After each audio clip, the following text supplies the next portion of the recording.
we still have an SEC? I don't think we have an active SEC. No.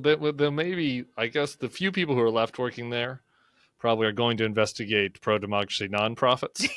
So the accounting is pretty good for you, but besides that, I don't think so. Hello, everyone. This is JVL here with my best friends, Sarah Longwell and Tim Miller of the Bulwark. Guys, it's Liberation Day. It's going to happen. The markets are going to close. And once the markets close, then Donald Trump is going to be willing to share his beautiful, very strong, historic, many people are saying with tears in their eyes, fantastic vision for the American economy. Guys, are you excited? Sarah? Can somebody give me the genesis of Liberation Day? I think my understanding from the great reporting that the mainstream media is doing, holding this administration to account, is that Howard Lutnick, the Department of Commerce Secretary, this was a brainchild of his, and Donald Trump took to it. Seems like some of the other colleagues who are whispering anonymously to those reporters aren't quite as fond of it. And that Howard, obviously, if you do a disastrous economy-breaking executive order, it's the Department of Commerce Secretary is the one that gets, held to account. So, if things go really bad, he might end up being the fall guy. But I think that's it. I don't know if he had watched Independence Day recently or was listening to the song Expiration Day. What are we being liberated from besides our wallets? I think we're being liberated from the evil foreigners who are controlling our economy. Well, see, this is interesting messaging since neither of you can tell us what we're being liberated from decisively. You both have different ideas. And here's the thing, though. I think that it's not the worst idea to name it something absurd that has no resonance and that won't stick ultimately, other than as a joke, for something that's very likely going to have negative repercussions. Like, it's not like he's naming it Trumponomics. I wish he was naming it Trumponomics. If he was naming it like Trump's tariffs, which is what we should call them, Trump's taxing tariffs, that he gets held accountable for. Liberation a nonsense term is better branding than naming it after yourself. That's a good point. It goes against Trump's instincts usually. He puts his name on everything. Right. And I'm just saying in this particular case, it's a smart move. He doesn't realize it, but I think ultimately not putting his name on it is better since it's obviously not going to be good. Well, the markets are up bigly today. Newsmax down. Newsmax the markets have rebounded slightly from their low. It's not that they did jump today. Literally, the markets jumped on word that Trump was soon going to kick Elon Musk to the curb, which is hysterical. But yeah, we'll see. We'll see what happens tomorrow. I think the Newsmax. Oh wow, big drop for Newsmax today. Yeah. Down to 46. It's a pump and dump scheme. Who allegedly? Allegedly. Allegedly. Who were the mooks who went along with this? What were they expecting? I don't know. It's an astonishing. We'll see where that stock settles. But like 4 weeks from now, if it is nowhere near 185 or whatever it was yesterday, it's going to be the type of thing that in a different time, the SEC might have looked into. Do we still have an SEC? I don't think there's any danger of that this time. I don't think we have an active SEC. No. There may be. I guess the few people who are left working there probably are going to investigate pro-democracy nonprofits. So the accounting is pretty good for you, but besides that, I don't think so. All right, so let's move on from Liberation Day. We'll have to do more next week when we do the aftermath of it. Last night in Wisconsin, the fate of Western civilization was in the balance. And the good news is Western Civ won by Lost. 10 points. No, it won, right? Is that not what Elon meant? No, Elon thought that the Republicans needed to win to save Western civilization from Sharia law and the Moors and the Moops and all the wokes and the transgender people. And unfortunately, that didn't happen. I don't know. Elon today is saying the only thing that really mattered was the voter ID law that that's passed. That's why he talked about the voter ID barely at all and fixated on, because it was a positional game, Sarah. And Elon is a genius who is never wrong and who always makes things happen because he's rich. And when you're rich, it means that you're just smarter than everybody else. That's a thing. I've been told. You know what the funniest reaction was for me? Was from my old friend Carrie Lake. I was in the Uber scrolling through my little social media, and Charlie Kirk, who like weirdly continues to kind of at times be like the responsible one in this crew of crazy people, or maybe not responsible, but the like strategic minded one, the one in touch with reality at least. He has a very lengthy post about how That's kind quite of the inverse right. of what we say a lot on here. It's the inverse of like how the coalitions have changed. Democrats now have this structural advantage in special elections just because of the nature of who's in the party. He gasses up the Republican side of this a little bit by being like, our party is the people that shower after work and like kind of some silly stuff. But like the point is correct. And Kerry replied to that tweet with, or no, sorry, and then Charlie ends it with, we need to do a lot of work to help turn our people out. And we need to focus on that. And that's going to be if MAGA is going to succeed, that has to be a project. And Kerry replies, and we also need to look into the election fraud. The search for the real killers continues. 10 points worth of election fraud. Dude, do you know why it could be fraudulent? This is a stat that just blew my mind.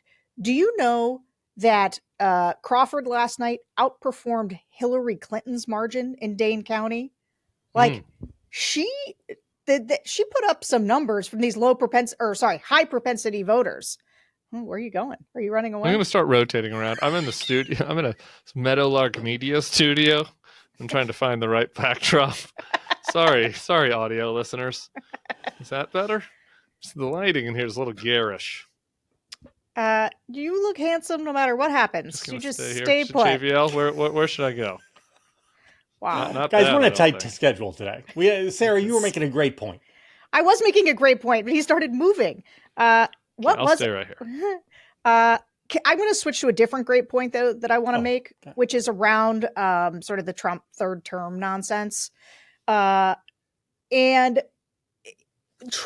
Trump is not directly on the ballot, Republicans cannot win. We have now seen this in every off-year election. And look, it cuts both ways a little bit because Trump also, I think, certainly in the beginning, in the earlier days when Trump was still a real shock to the political system, he also drove turnout against him, right? He was a turnout machine kind of in both ways. I think as the body politic has adjusted to Trump, he, in 2024, was not the turnout mechanism of the opposition that he once was. However, the Republican Party does not know how to turn people out when he is not directly on the ballot. And I think this portends badly for Republicans in the long term. And it's one of the reasons that I think there's like, well, I don't know, if he doesn't run for a third term, what do we have? Like, because it is not, these people are not turning out for Republicans. They turn out for Trump specifically. And it's not just that they're low propensity.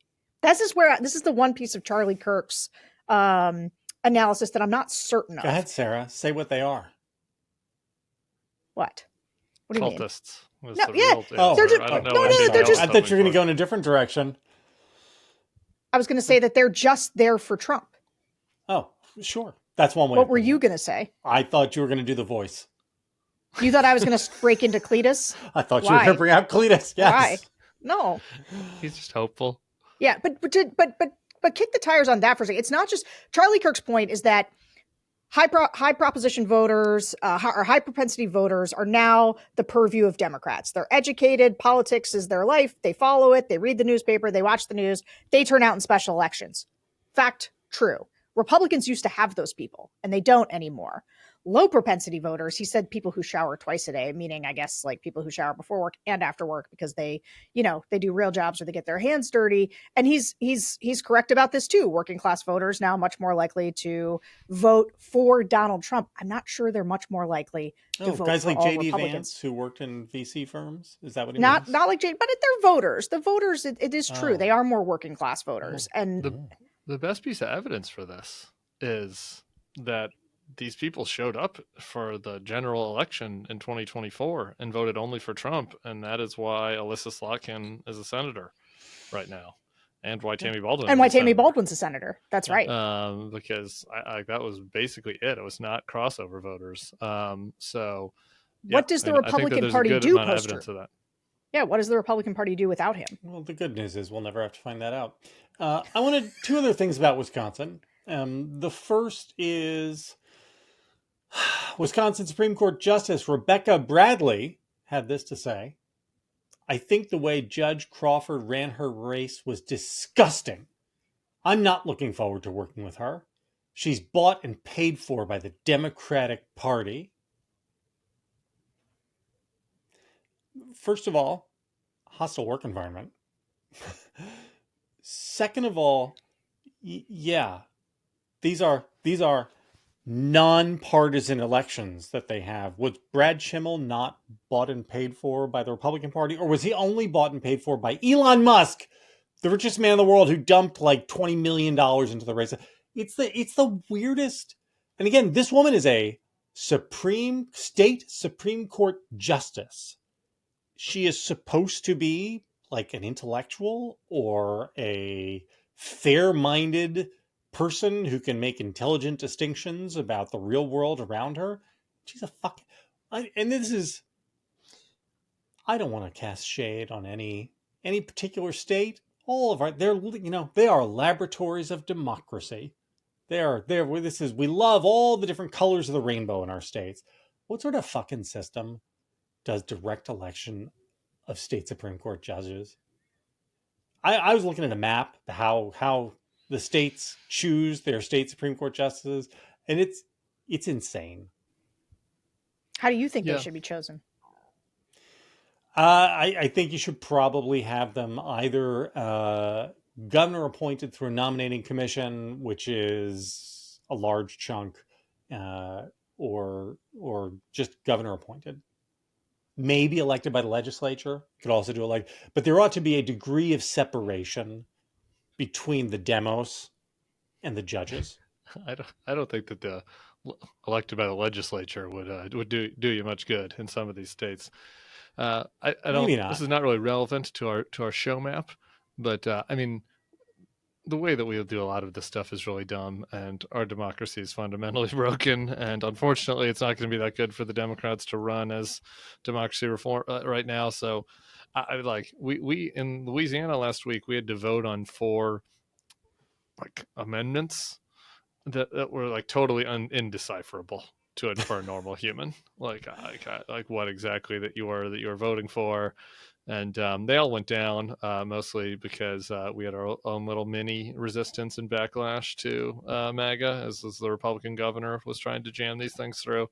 So that's another good sign to go down in Louisiana. But yeah, no, I'm with you. Supreme Court elections where you spend 25 million or whatever from the richest man in the world to elect a former attorney general is an insane way to do a system. Well, the whole thing was $100 million. I mean, it like the amount of money that got poured into that. I mean, Elon was handing out those giant cartoon checks to people. Yeah, like he's Ed fucking McMahon.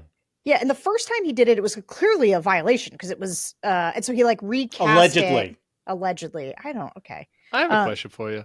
Maybe this is dumb, but when we were growing up, all the way through 2016, actually, it was very popular for kind of the reformist candidates to really talk about campaign finance reform and reforming the system. This was a big McCain thing.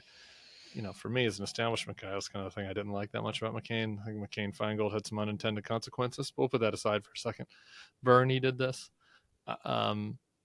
Gates even kind of did this. So even up till recently, is that something is there any juice there for the Dems? Should they be just like running about like we should maybe instead of socializing grocery stores like that guy in New York wants to do, maybe we should socialize elections and just have government funded elections or like, you know, I don't know. I mean, obviously you can't, with the Supreme Court, I think a lot of the juice was a lot of people's energy for this went out because of Citizens United and people are like, there's nothing we can do if Elon Musk comes in, but just because there's nothing we can do, maybe doesn't mean that you shouldn't run on it.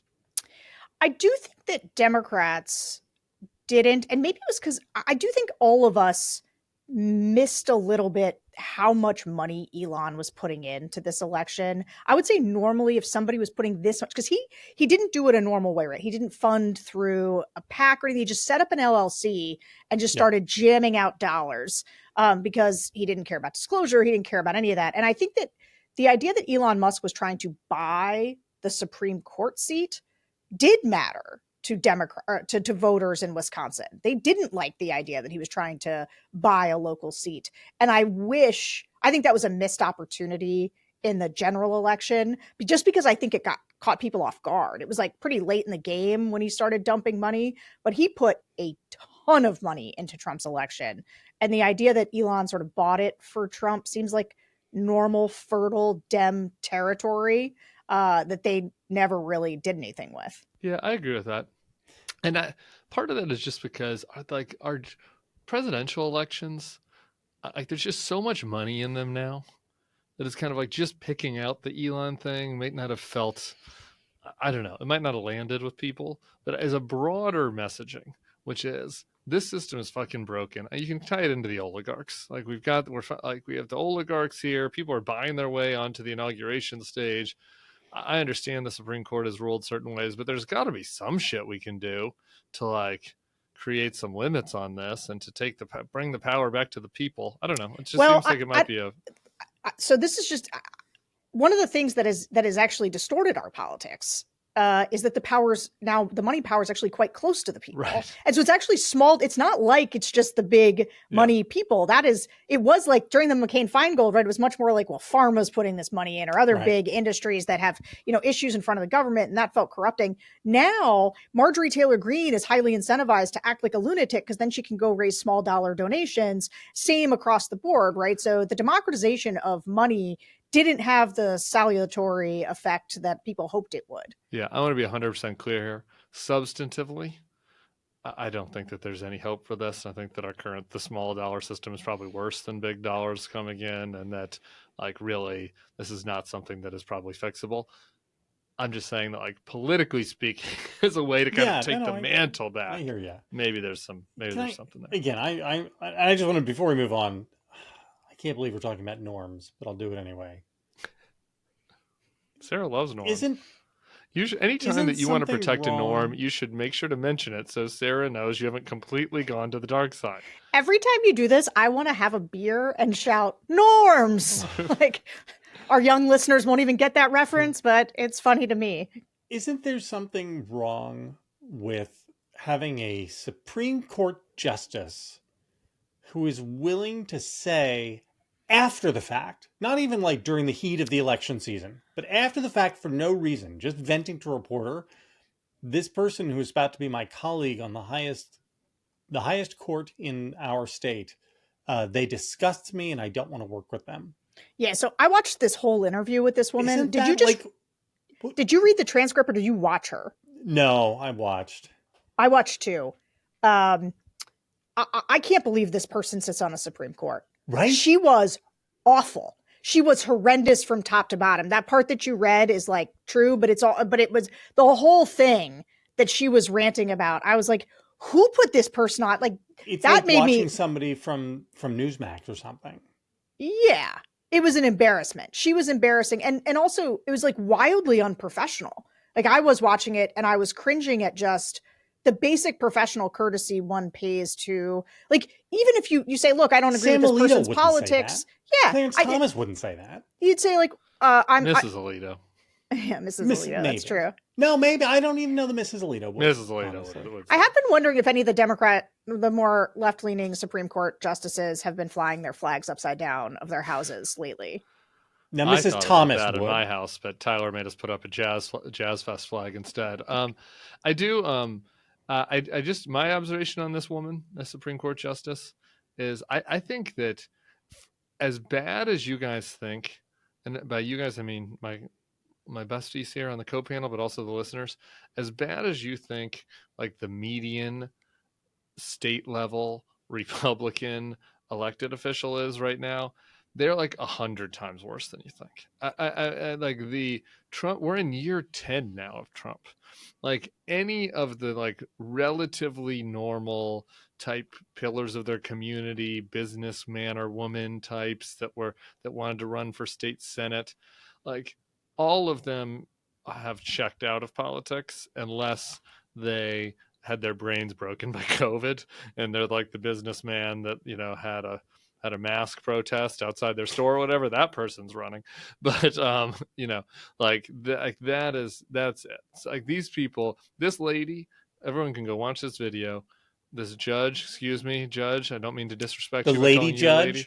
This lady judge, you watch this video, I bet she's like smack in the middle of the bell curve of Wisconsin Republicans as far as temperament, knowledge. But I'm sure respect. she gives a fair hearing to the cases that come before her. I mean, the Right? Republican that won the special against Waltz, Randy Fine, is such a disgusting slob, such a horrible person. I mentioned the other day, I had a friend Instagram me. They're like, I knew that guy in high school and he tried to choke me to death. Don't know if that's true or not, Randy. Just telling you what somebody said about you. Here's something that I know that is true. Ron DeSantis, the governor of Florida, like at his press conference today, was like, I did everything I could to make this guy be a college president because we didn't want to deal with him so much. This Ron DeSantis looked at the new congressman from Florida and was like, you are such a clown that I don't even want to have to be in meetings with you. That's kind of the quality that is being produced now, like up and down the ballot. All right, so let me ask you both about the results last night. What do you make of the erosion in Republican numbers? Is it meaningful? Is it just an artifact of the change in the coalitions and the turnout in off-year elections? What is there anything to be drawn from? I have two really quick thoughts, because Sarah can kind of go off on this. I think it's mostly an artifact of the change in the coalitions. On top of that, the fact the first 71 days, all they've done is piss people off in the administration. I think that also played a little part. The only meaningful thing long term that I took from last night is, and I think I said this with Sam on the Daily Pod, is if you are out there, listener, and you're in a state Senate district that's like the Republican won by like 12 points last time, you should throw your hat in the ring this time. I do think long-term viability of the party, the Democrats not in the wilderness, like none of that. I do think in 2026, though, there will be an environment that will be potentially quite ripe for Democrats to win in some pretty red places. And I think that's in part, again, the change in the coalition and the fact that these guys are just doing everything possible to piss people off.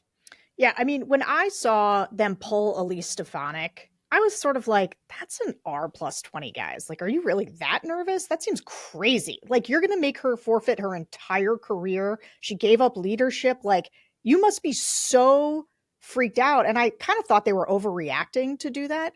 But looking at that race last night and the swings in Florida, and we haven't talked about the Florida one much, but like, they were cut. Trump was in plus 30 districts. I mean, the Randy Fine was in plus 30 districts, right? And they cut those margins in half. You're looking at 19-point swings, 15-point swings. Okay, no, they probably needed to be worried about Elise Stefanik. And I think it is absolutely the change in coalition on top of, I think, an amped up Democratic Party that has had no outlet for anything and is desperate for an outlet. And so they showed up. That's why I said the number from Dane County where, the numbers for Democrats outperformed Hillary Clinton. Like, people were more jazzed up for this off-year Supreme Court election than they were in 2016 for Hillary Clinton. Like, that's a thing. Do we think that the Democratic Party is going to have it together to, as you say, Tim, like, just go and find quality candidates in all of these state level races, any place that was Trump plus 20 or less, to be able to have a shot? How hard is that to do logistically? It's hard. Like, here's what you need, right? What you saw in 2018. So many of my favorite political figures right now, Abigail Spanberger, Alyssa Slotkin, but even like AOC, like they were all 2018 elections. And that was when you saw your first big backlash to Trump, and it was almost entirely organic. Now, there were organizations like Run for Something and other places that popped up to help support these sort of new candidates, because people came from all walks of life. Like that's when Lizzie Fletcher in Texas was elected. So it was like all these, and it was a lot of women. It was a lot of women. That was when like Amy McGrath did not win, but like people kind of like, it was so, the backlash was so big that people were like, I don't know, maybe in Kentucky, you might have this Amy McGrath person could beat McConnell, which that was chasing fool's gold. But that is how big the momentum was and how organic it was. Every woman with like a military CIA background jumped in and bartending, got in and started running. So I do think the energy right now could lend itself to that. You do need some infrastructure to harness it, but it's really driven when people feel personally like they cannot sit on the sidelines because things are so crazy. They feel like they got to get in the game. And I could see that kind of energy starting to percolate. Yeah, I just want to be really specific about what my recommendation is, because the Amy McGrath example is a great example. I specifically said state Senate races, because those are the kinds of things where like they're low turnout affairs. The Democrats are super excited. You know, the more intensity there is around a race, the more interest, you know, the tougher it's going to get in those red states. Maybe I should run for the Jersey State Senate. I think you should. You should. I know how much you love the people. I love it so kissing much. babies. Nothing makes me happier than going out and meeting the people. All Fish right. fry. Well, you know what? Speaking about Democrat, I am dying to hear your take, Sarah, best friend of mine, on Cory Booker. Oh, he makes you weak in the knees, doesn't he? Because I have been having a lot of feelings. I made a mixtape last night. I sat and I got... You pushed record and play at the same time. Record and play. I did a mixtape. I put some, some Cure on it. A little bit of In Excess. Some New Order. The good stuff from my youth. And it really touched me. I don't know if it was the Jesus stuff or the civil rights stuff or all the bipartisan, this isn't left or right, it's up and down. I mean, he reads the triad. He was speaking to you too, wasn't he, Sarah? There was stuff in there for me. He spoke for 24 hours, about 25 hours. So 25 hours. So there was something for everybody. There was something for everybody if you listen to the whole thing. Although what he said mattered quite a bit less than the fact that he did it. This is one of those things where, I mean, what he said, there was a lot of good stuff in what he said, but I think it was the putting into a physical embodiment, right? Again, people's desperate desire for people to do things, and symbolism like matters a little bit. They wanted to see somebody express their outrage. And so like him putting himself in a space of physical distress. He didn't pee. This was always my question about people who do the long filibuster is like, what do you do about the bathroom? Like if someone taps in for you, do you get to run to the bathroom? Answer is no. He dehydrated himself. He stopped eating and then he performed for 25 hours of talking. Strom Thurmond, I believe, famously wore a fisherman's friend. People would like to Google that, can go ahead. That's a diaper, right? No, it's not. Think about hip waders. So if you're out fishing in the middle of the river runs through it style, and you're out there for 8 hours and you don't want to get out just because you got to pee, you would have installed in your hip waders a fisherman's friend. Interesting. Again, I don't want to spoil it. Sarah, there's so many mysteries about men, and I do not want to spoil them for you. I'm confused by this. It's less about the male anatomy mystery, but just like being out in the woods. It's like me and Sarah both have half the knowledge necessary to understand this joke. She's been fly fishing. I have a penis, but neither of us have the full amount of information to put it together. Yeah. I don't want to ruin the surprise. But tell me, Sarah, come on. Did it give you the feels? I was just going to tell you, did I ever tell you about the time I met Cory Booker? And I just was meeting him for the first time, and he's enormous. He wrapped his big, wonderful arms around me, and I felt enveloped in love. And I have loved Cory Booker ever since. I thought he was corny when he ran. in 2020, but I've always liked him. He has beautiful Everybody eyes. likes him. Yeah, he's like an incredibly warm human. And I thought it was one of those things where I wasn't invested. I wasn't invested, and then as it went on, I got invested, and then I decided to watch the last quarter. It was like, this game is on and it's good, and I'm gonna sit and watch. And he knew he was coming to an end, so he was really turning it on there when he knew people were watching, and it was lovely. It was wonderful. Doesn't change anything, but it was lovely. Our Joe Perticone noted last night, because Joe's on the Hill all the time, that Booker is weirdly and universally liked by everyone, like the security people, the pages, staff. He somehow remembers everybody's name and is always asking people oh, how are you doing, and checking in with them. And so he is again, he's just, the guy's not Seneca. Yeah, he seems like a nice person to me. He's a good guy. And I was positive. I've already kind of done my ode to Cory, both on Nicole and on the Daily Pod. So I was happy that he did it. People need to do stuff like this. They need to try it. It's hard to predict what's going to land. So I thought it was totally wonderful that he did it. I think that he thinks, I have it on good authority, that he thinks this is part of a broader effort to give it another go on the presidential side. I'm a little more skeptical of that. And his, I don't know, have you ever seen any of his TikToks? No. Cory does these TikToks where it's like the camera is way too close to his face, and his eyes are really big, and he's kind of breathing and sweating, and it's just a little too much. The energy is just a little too much. But I think that it's I think that there's something here. I think that other people could maybe learn from it, who might be able to execute it better. And I have no doubt that he's well liked.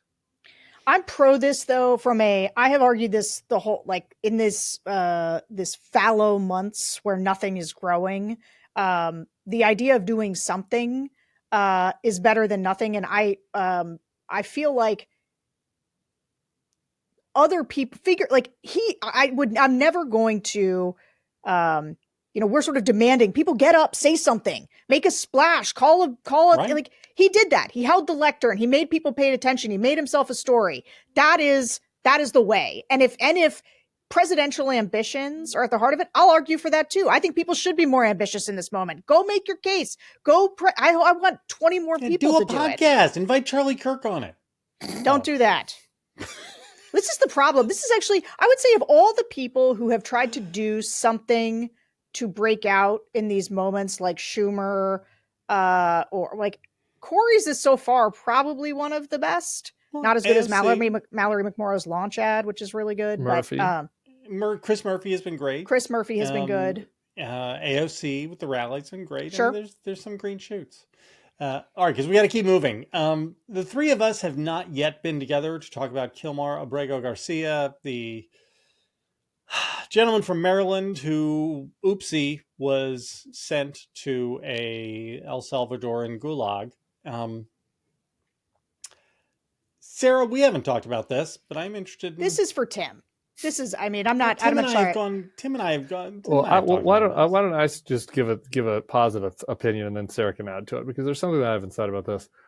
Since I think we've last done a couple, and I've talked about this on every fucking show, but since I've last talked about it, the government is leaning in a little more than they have been in some of these other cases about how this person is MS-13. This person, the spokeswoman for DHS, who used to be the spokeswoman for Vivek, Tricia McLaughlin. Tricia, said that he is I think she said human trafficker, or he's involved in human trafficking. And I think that it is important, and I think that this playbook is why a lot of Democrats aren't talking about it, because they are worried that they are going to get out over their skis and defend somebody like Kilmar, like this man, and that it's going to turn out that they were actually part of some horrible thing. And I want to say, not that I don't care, I care. I hope this person is not part of human trafficking. It's not really a relevant defense to their fuck up. Okay, that's like, Right. again, this is not how something works in America. It works this way in other countries. It works this way in fascist countries, where the government says, we are going to send someone to Siberia.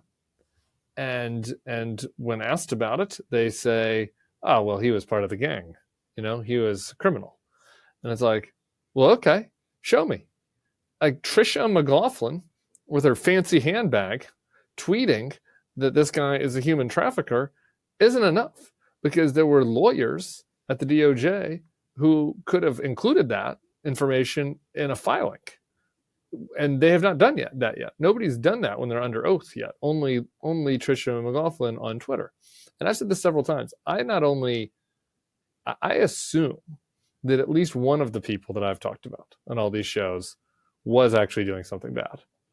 Because I don't know. Sure. Like, look, there's a lot of bad in the world, and I don't know exactly. And people contain multitudes, and I guess it's possible that the guy with the rainbow autism awareness tattoo is also a gangbanger, and it's just like Tony Soprano with the Ducks. He's got a soft spot for autism kids. Maybe. I find that extremely unlikely. It's not based on any of the evidence that's been provided, but maybe you would assume in one of these cases. But these guys are going to continue to lean in on this, and that is how they're going to silence people. That's how they're going to try to get people to move on from this story, because people are going to be afraid to speak out and say, okay, well, I'm not going to defend this guy because who knows? They say he's a human trafficker. Maybe he is. I don't want an ad against me next time being like, Tammy Baldwin supports human traffickers, so I'm just not going to say anything.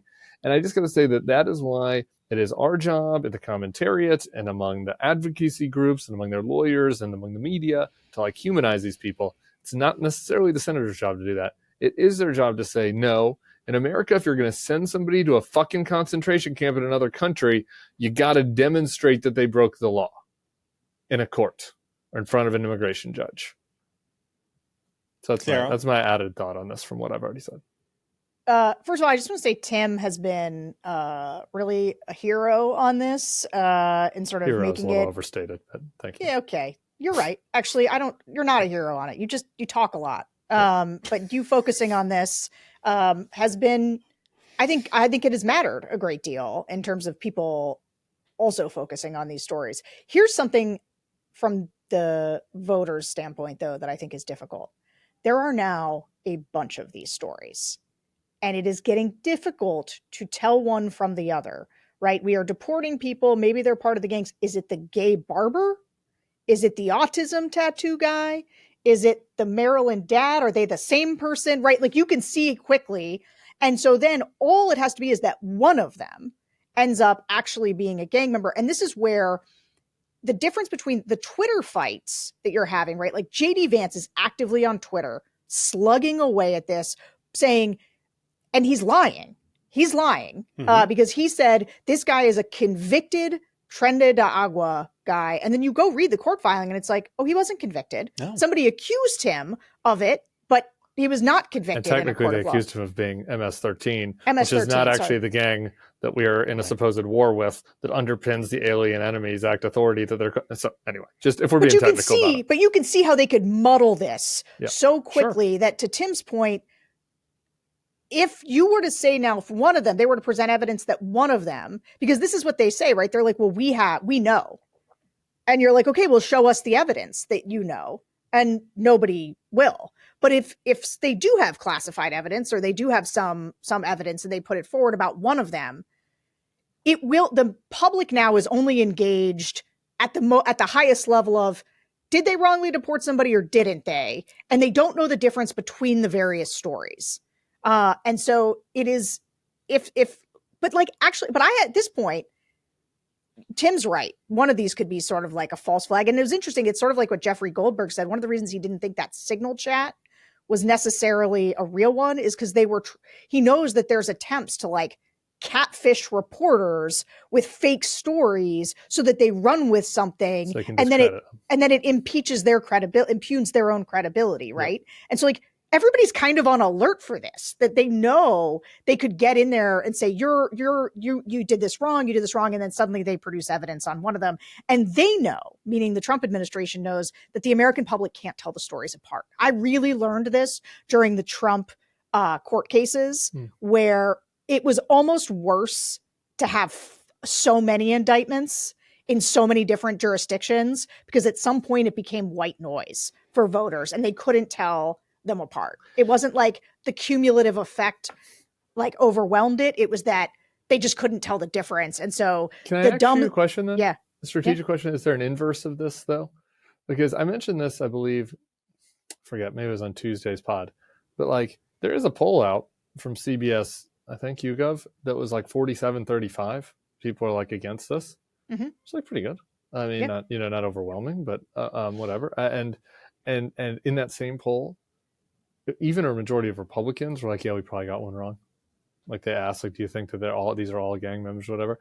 And so anyway, and it showed that people are paying attention. So you have that, right? Like that is being noticed, which is not like, there are a lot of things they're doing that aren't being even noticed. But I do wonder, is there an inverse of that, which is like people, except for the core 35% of Trump base, are not for randomly taking people based on tattoos and sending them to foreign prisons. Like there are even Trump voters, JVL, I promise you, that are not for that. Some, maybe not as many as we'd hope, maybe not even a majority. But if 40% of Trump voters are against that, that's a big majority of the country. And so is not then the obligation to find the one really unimpeachable case and make the gay makeup artist the face? I was just going to say, you know which one it is? It's the gay barber. Yeah, do the inverse of the Alvin Bragg case, right? Where like the worst one became the most well known. In this case, it's like the clearest one becomes the most well known. Yeah, and you basically use people's sort of not prejudices, but their stereotyping against them, where they're like, is the gay makeup artist also a gang member? That seems really far-fetched. Yes. And I feel like you can make those gangs, part of the reason they're so bad, Sarah, is because they're also woke.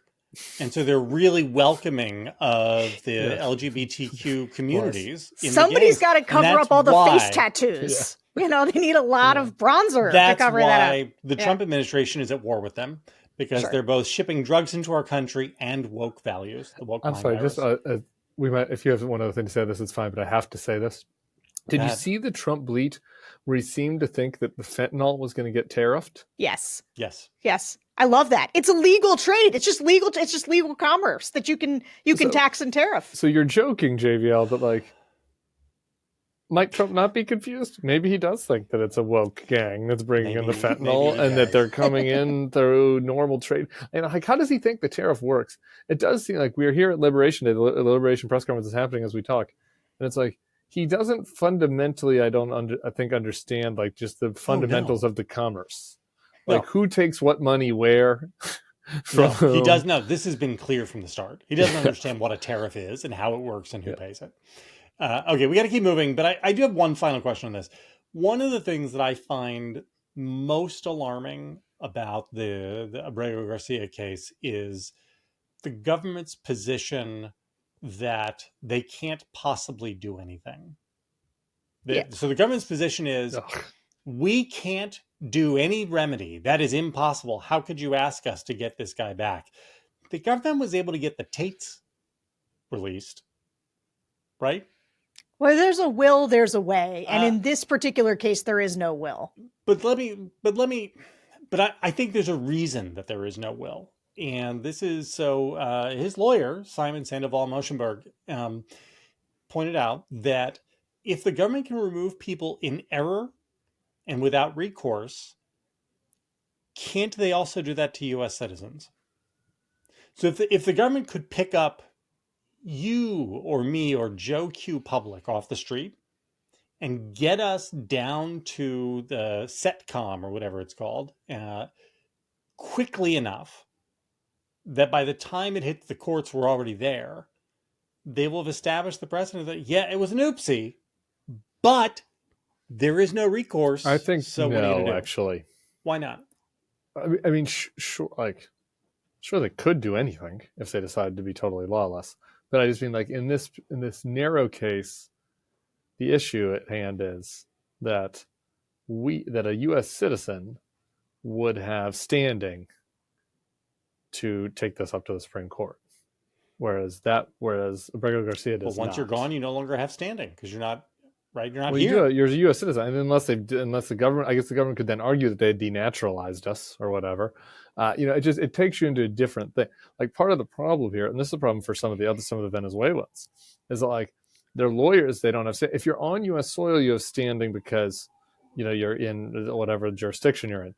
But if you're in a third country and you're not a U.S. citizen, or you're not here lawfully, as is in the case of Abrego Garcia, who had kind of overextended his asylum, and he had a no deportation, whatever order. So, it's just the area is a lot grayer. So I guess, look, yeah, we should all be worried about the fact that they're doing all this, but I do think that it would be a little different for citizens. All right, guys, I'm looking at the clock. I'm going to be mindful of the clock because we are on the clock. Two subjects. You guys do a pick chief? Which one you want. The gutting of the NIH and the CDC, or Ron Klain talking about... Klain. Yeah, I also want to do Ron Klain just because I'm mad about it. That's but here's bad the thing Tim about... and bad... That is not bad JVL doing that. That's bad Tim and bad I Sarah. discussed the NIH stuff with Sam. People can go check it out on the Daily Pod. And it's very bad. I think it's horrible. I just don't have a lot of things to say about it. It's not my area of expertise. I have a lot to say about Ron Klain. Right, I have one thing to say about it. Can I say one thing about it? So first of all, go read John Cohn's reporting. Our new Jonathan Cohn, who we hired, is doing some of the best stuff on this. If you want to go check it out about the thing, the thing that I just want to emphasize, if you are a parent of a child who has a congenital disease, if you are an older person but like, let's say you're 60 years old and you've got a certain kind of cancer, but there were trials going, there were studies, and you have hope that there was going to be a breakthrough soon that could have helped. They were on to something. People don't realize how much the government does and Meghan McCain tweeted about this because NIH had done a ton of work. Her father, John McCain, was treated there for glioblastoma, the brain cancer.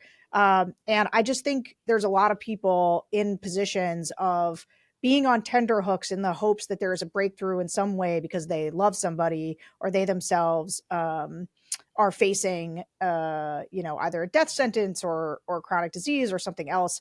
And you cannot just turn off research and then turn it back on again. Like, the loss here, and what's so frustrating, is one of those things just not going to be felt for a really long time.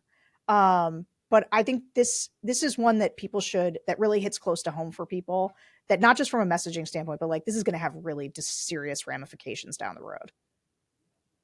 Anyway, sorry, we can move on. Okay. So we have a new book coming out by reporter Chris Whipple, and excerpts have hit. One of the people who spoke with was Biden consigliere Ron Klain. I'm just going to read some excerpts. Biden, quote, didn't know what Trump had been saying and couldn't grasp what the back and forth was. Klain was brought in for debate prep. Biden left preparation and fell asleep by the pool. He was obsessed with foreign leaders and said, quote, these guys say I'm doing a great job as president, so I must be a great president. And had nothing to say about a second term other than finish the job. Whipple writes that Klain was startled and had never seen Biden so exhausted and out of it. Biden was unaware of what was happening in his own campaign. Thoughts? Yeah. In addition to that, Ron was tried to make some suggestions about some policies, about family leave, and Biden just wouldn't, he said, wasn't even engaging with him. He said it was the worst debate prep he's ever seen, and he was very concerned that it was going to be a disaster on debate night. Biden's response to this was, that sounds like a spending plan to me. Yeah. Didn't want to talk about these proposals because he thought, wow, that sounds like government spending. Yeah, you already did a lot of that. Great. These people are villains, is my main thing. And I just think it is important to internalize it and accept it. And, people are, I guess, People contain multitudes, so villains or people that do villainous things, maybe is a better way to put it, can mend.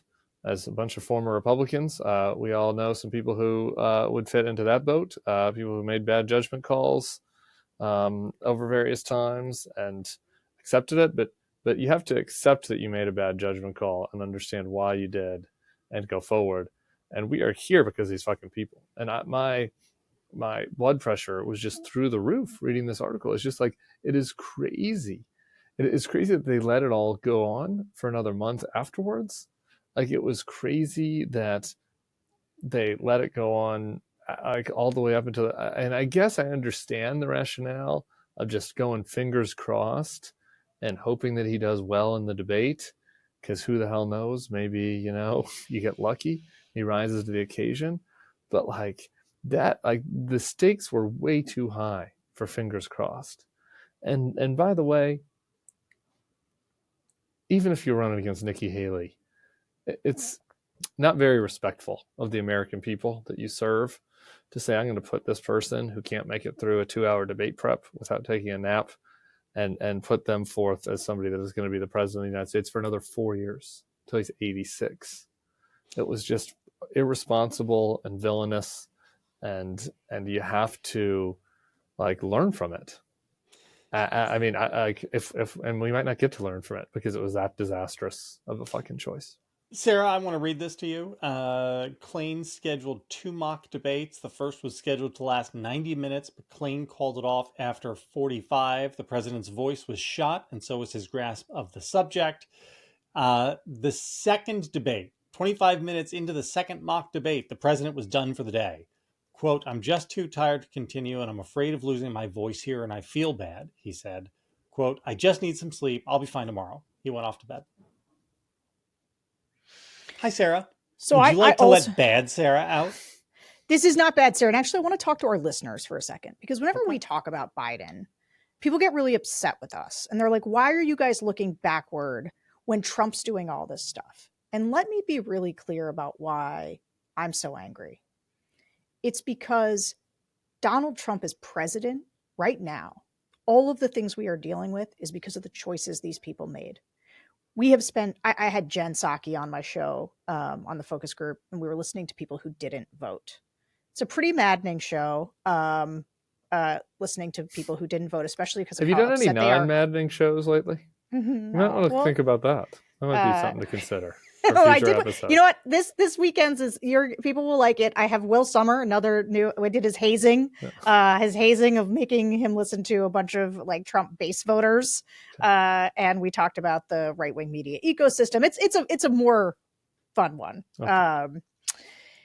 But the thing is that I think for people like us, and this is what I want listeners to really internalize, instead of just saying I'm so sick of you guys beating up on Biden, understand how this project of the Bulwark, this thing that we did, was all because of what a deep threat we believe Donald Trump was to this country. And so we believed that everybody ought to be working in whatever way they could to defeat Donald Trump.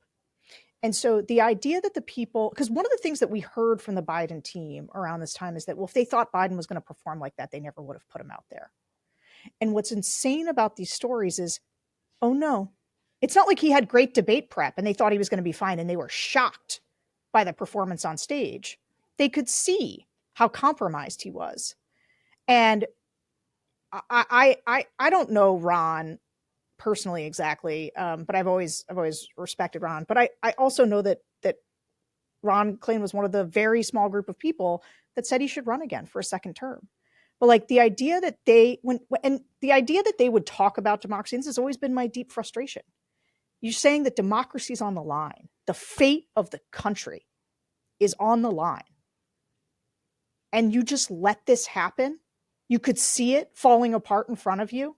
The rest of us didn't have access to that. The rest of us were doing everything we could, trying to scrounge up Trump voters who weren't going to vote for him again, raising money, and then one of the things that I argued about with Jen is like, and then what? You're going to hang Liz Cheney out to dry? It's Liz Cheney's fault?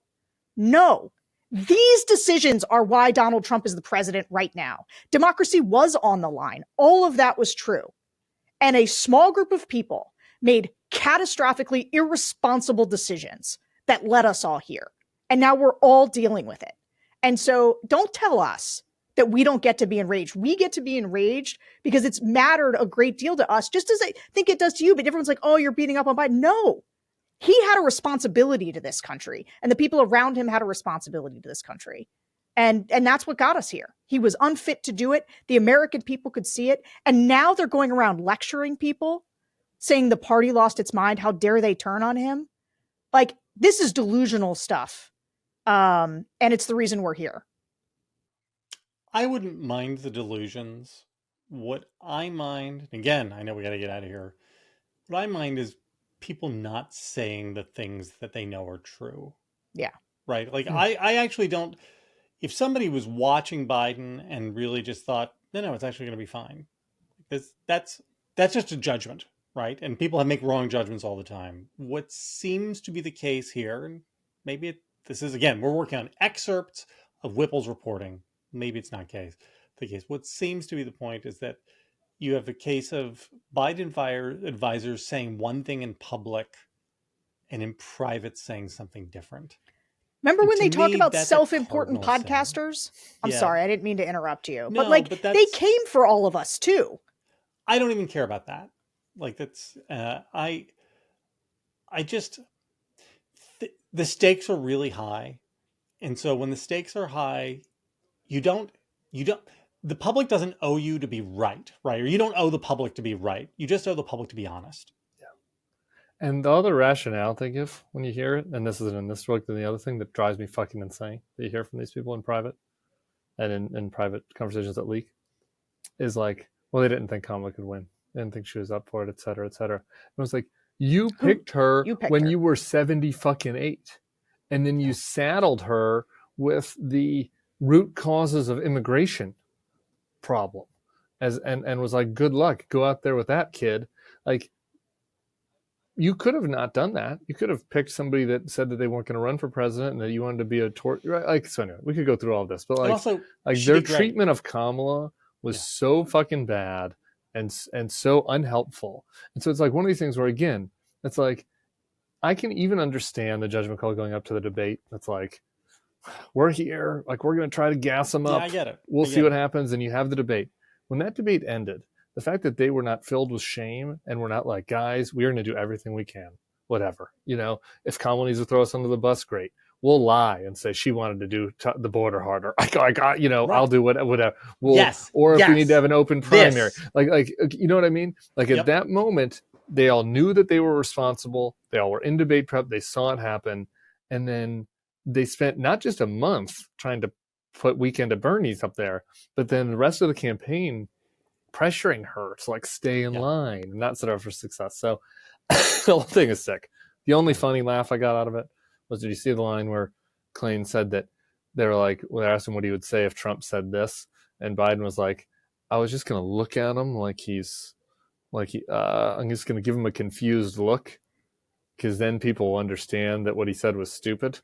And Ron was like, no, then people will think that you're confused. He's like, I'm just going to look befuddled. I'm just going to look befuddled. It's like, yeah, success. That was the one part of the debate prep that was a success. You did look befuddled.